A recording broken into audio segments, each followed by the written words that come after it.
Hey guys, this is Anthony Morganti from anthonymorganti.com. I get a lot of requests to talk about concert photography, so I decided to make a three-part mini-series on concert photography. In this, the first part, we're going to talk about why you might want to become a concert photographer and what you could expect to gain from it and how you would go about doing it. In part two, we're going to talk about equipment and the settings for the equipment. And in part three, we're going to actually process a few images. Now, why would you want to become a concert photographer? Well, this is probably very personal and it's different for just about everyone. I only could speak from my own perspective. I've always been a lover of music, and years ago, when I was really starting out as a professional photographer, I decided I wanted to be a concert photographer. And I looked into all different ways to getting access to venues, figured out how it's done, and I actually got in and I was able to take pictures of a performer or a band while they performed. And I had these images. What do you do with them? Well, that's the part, what can you expect to gain from it? I'll tell you right off the bat, you're probably not going to make a living at it. It's not a type of photography usually that a photographer could make a living or even a good living at. There's very few that do it. I mean, it is possible, but it's very difficult, and I would say right off the bat, don't expect to make a lot of money from it. What you'll find is that it might not even be worth the actual time that you spend doing it. You could actually make money doing other things in photography. So to be a concert photographer, it's really about the love of the art, the love of doing it. You love the music, you love taking the pictures, you love that type of photography. So if that is you, then you should be a concert photographer and try it out. Now, how do you gain access to the venues? Well, there's three different ways to actually do it. And this first way is kind of fading out a little bit, meaning in the past, I could contact the venue itself and I could say, that you have U2 playing on this night. I'd like to press pass, to take pictures of the band. And they would give you a press pass. They might ask you who you're working for. They'd give you a press pass and you'd have access to take pictures of the band, usually for the first 3 songs. That way is kind of drying up. That's because bands now are very protective of their brand, their image, and they don't want somebody else giving a photographer access to take their pictures. They want to give access. They want to grant permission. They don't want the venue to do it. So most national acts, most world acts, you're not going to be able to do it that way. You might be able to do it, or you probably will be able to do it for local bands, local venues, even maybe a band coming through that's not really a national band. They just have maybe a local CD or EP out, and they're going on a few city mini tour. You'd probably be able to get in take their picture through the venue. Tell you the truth, most of those bands would be flattered that they have a photographer there to take their picture. So that is probably the only way you'd be able to do it, is with these smaller local bands and things like that. The second way is you could actually embed yourself with a band, meaning you befriend a band and you become their photographer, and they're going out on tour and you're going to take pictures of them when they're eating dinner, when they're traveling on their tour bus or their tour van. You're going to take pictures of them when they're just hanging out, playing Xbox.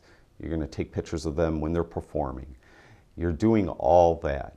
Now, you're probably not going to be able to call up Bruce Springsteen and say, I want to be a tour photographer for you. And he's going to say, sure, come on in. You're going to have to start out small. You're going to have to start out with a local band that might have a local, or an EP they did or something like that. And they're going on this mini tour where they're doing a few cities in their state. They're going to be traveling in a van, and you're going to get to tag along with them and do these images. You're probably not going to get paid. As a matter of fact, you're probably going to have to foot your own bill pay for your own meals and things like that. But the hope is that this band makes it, becomes bigger. You're their buddy, and you keep going on, and you hopefully get employed by them eventually to be their official photographer to do these types of images for them. Again, there's a lot of time investment to do something like that. You're probably not going to make a ton of money. The third way, and probably the most popular way, is you contact a band that is going to be coming into your city to play a show. You usually would go through the website and you'd look for either band management or their publicist. And what you want to do is fire an email off to them, and you want to say that you were requesting a press pass. Now, the way to do it is you want to make the email as short and succinct as possible, because these people are busy and they don't, tell you the truth, you're a necessary evil. They really don't want to be bothered with you if they had their druthers. So try to be as professional, short, and succinct in the email as possible. In the subject line, put press pass request. Put the city, so let's say it's Buffalo, press pass request, Buffalo, New York, and put the date of the show, August 14th, 2016. That way, the person that is reading it knows that you need a press pass, and you might need it in 2 weeks or you might need it in 3 months, and they know how urgent the email might be.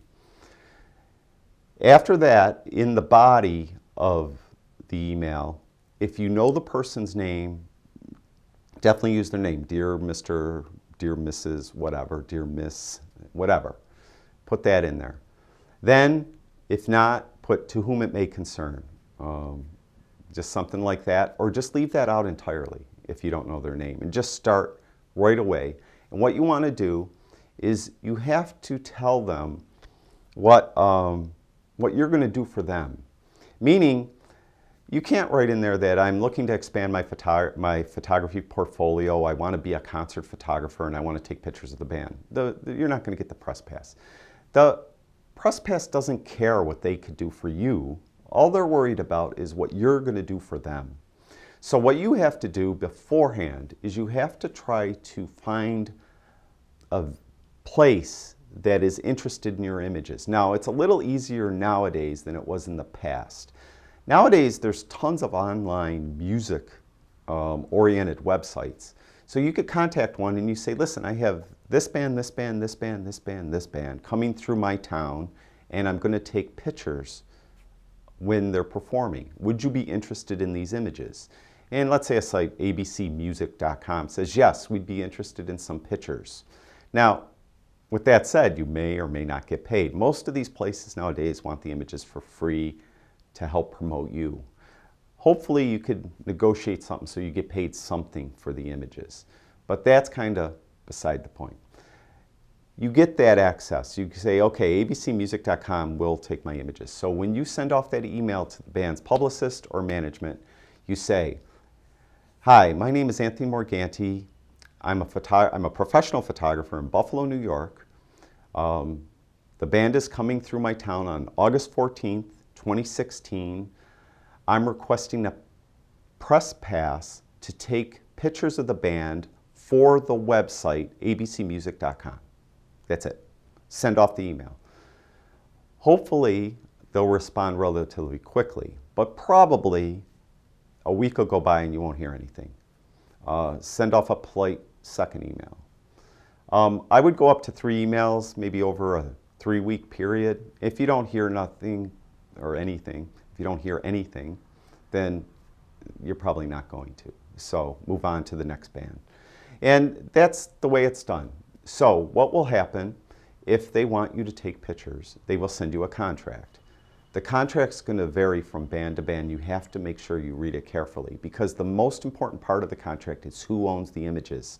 I've had contracts presented to me where I haven't owned my own images. The band owned every single image I took. I've had other contracts that just basically said, I take pictures, I promise that I'm not going to be disruptive. The band could throw me out anytime they want, stuff like that.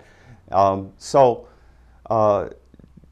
the contract and understand what your rights are, meaning as far as your rights to the images. Do you own them? What can you do with them? They might allow you to own them, but they might say that you can't sell them specifically to a certain place or something like that. So make sure you check that out, or you can't. I've had one where they said I can't publish them in a book. So, make sure you read it so you know your rights and what your rights are for the images. Once you sign the contract and return it, you'll get the press pass. And what the press pass usually is just a letter. And what you would do is you would go to the venue. Usually they won't give you instructions what you need to do with the press pass. You would try to contact the venue ahead of time. Most smaller venues will have a ticket window right by the front doors. And I'm talking a small 2,000 seat venue. You would go up to the ticket window and show your press pass, and they know what to do usually with you and put you in a certain area, and you'd get in and access to the pit. Bigger venues, you might want to call ahead, say, where does someone with the press pass go? So if it's like a stadium or an arena or something like that. And find out ahead of time what time you should be there. Usually you have to be there well before the show. And it's going to be a lot of waiting then. Usually you wait outside, then you get in, you wait in a little bit, then you get in a little further, and you wait, and then you get into the pit area finally, and you wait there. Now once you're finally in the pit area, once the band finally comes on, usually they allow you to take pictures for the first 3 songs. I've had them herd us out, even though the contract said first 3 songs. I've had them herd us out after the first song, and I've been able to stay actually for a show once for the first 6 songs, into the 7th song when they started herding us out. So it really depends, and it's fruitless to try to argue. They're going to throw you out, they're going to throw you out. So you come in, you get into the pit area, you could take pictures for the first 3 songs. And then once you have the pictures, well, what are you going to do with them? Well, if you have promised some pictures to a website, of course you're going to fulfill that obligation. Other than that, what can you do with the images? Well, legally you have to look at the contract and make sure that you're not breaking your contract with what you're doing with the images. Like if it says don't create a book, don't put the image in a book and sell it for profit. Typically a band expects you to take their pictures for their benefit again. So you can't, this is kind of the moral, if you have somebody in a compromising situation, like if a band member I've been in a lot of shows where guys have fell down, the artist fell over and, was on their back, and you're taking pictures, and then you're selling them to National Inquirer or something like that. That's not cool. Even though you might be legally allowed to because of the contract, it's not probably the moral thing to do because they're trusting you to take images of them that are flattering. So that's really up to you, for you to decide what to do. Just keep that in mind, that the band's always expecting you to place them in the best light. And they don't really want you to profit off their brand if they're not profiting equally or more so.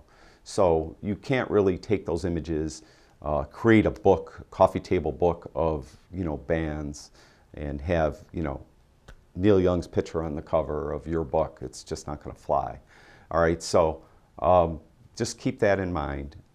That's when I say it's hard to make a living at it. So maybe you could sell some images, some prints, framed, matted, to local venues to hang on their walls, stuff like that. Not a ton of money into it, but try to research it. You could try to send some to national magazines. Chances of Rolling Stone buying one are slim, but maybe they have a need. You could try to market them that way. Stock photography websites would take them for editorial use. Usually don't make a lot of money there either. So again, you're doing this because you love that type of photography and you have a day job, that really pays the bills. All right, so that's it for part 1. In part 2, we're going to talk about the equipment, and we're going to talk more about the equipment I use and the settings that most people use, and how you operate in the pit using your equipment. All right, that's it. I'll talk to you guys soon.